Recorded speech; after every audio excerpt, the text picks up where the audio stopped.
Hello. അപ്പോൾ ഞാൻ ശ്രീയേട്ടനും കൂടെ ഇന്ന് കുഞ്ഞുവാവയ്ക്ക് ഗോൾഡ് എടുക്കാൻ വേണ്ടി വന്നത് കേട്ടോ. കുറ്റിപ്പുറം ബോംബെ ഗോൾഡിലേക്കാണ് വന്നത്. അപ്പോൾ കുഞ്ഞുവാവയുടെ 90 ഞങ്ങൾ ആഘോഷിക്കുകയാണ് കേട്ടോ. അപ്പോൾ ഇവന് പേരിടുന്നത് കലശം കഴിച്ചിട്ടാണ്. അപ്പം നാളെ പേരിടൽ ചടങ്ങുണ്ട്, അതുപോലെ സ്വർണ്ണം കെട്ടലും ചരടിടലൊക്കെ ഒരുമിച്ചിട്ടാണ് കേട്ടോ. അപ്പോൾ ഞങ്ങൾ 28-ന് അവന് പേരൊന്നിട്ടിട്ടില്ല, ചരടും കെട്ടിയിട്ടില്ല. അപ്പോൾ ഞങ്ങളെ വക ഞങ്ങൾ ഗോൾഡ് എടുക്കുകയാണ്.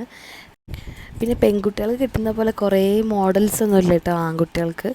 ആൺകുട്ടികൾക്ക് നോർമലി കാലും പെടുന്ന ഒരു തണ്ട ഒരേപോലെ തന്നെ കേട്ടോ. പെൺകുട്ടികൾക്ക് ആകുമ്പോൾ കാലും പാദസരങ്ങൾ പല ഡിസൈനിലൊക്കെ ചെയ്യുക. അങ്ങനെ ഞങ്ങൾ കാൽമയ്ക്കും കൈമയ്ക്കും അരയ്ക്കൊക്കെ എടുത്തു. ഞങ്ങൾ സെലക്ഷനൊക്കെ കഴിഞ്ഞു. അപ്പോൾ ഒരു വെയിറ്റ് നോക്കാൻ പോയിട്ടുണ്ട്. അപ്പോൾ വെയിറ്റ് നോക്കിയതിന് ശേഷം പേയ്മെൻറ്റൊക്കെ ചെയ്തു. ഞങ്ങൾക്ക് ഗോൾഡ് അവർ ബോക്സ് സെറ്റ് ചെയ്തിട്ട് കാണിച്ചു തന്നു കേട്ടോ. ഈ ഏട്ടനായിട്ട് ശ്രീയേട്ടൻ്റെ ഫ്രണ്ട്. അങ്ങനെ ഞങ്ങൾ ഗോൾഡൊക്കെ ഞങ്ങൾക്ക് കിട്ടി. അപ്പം ഇന്നത്തെ വീഡിയോ ഇത്രയേ ഉള്ളൂ. Bye bye.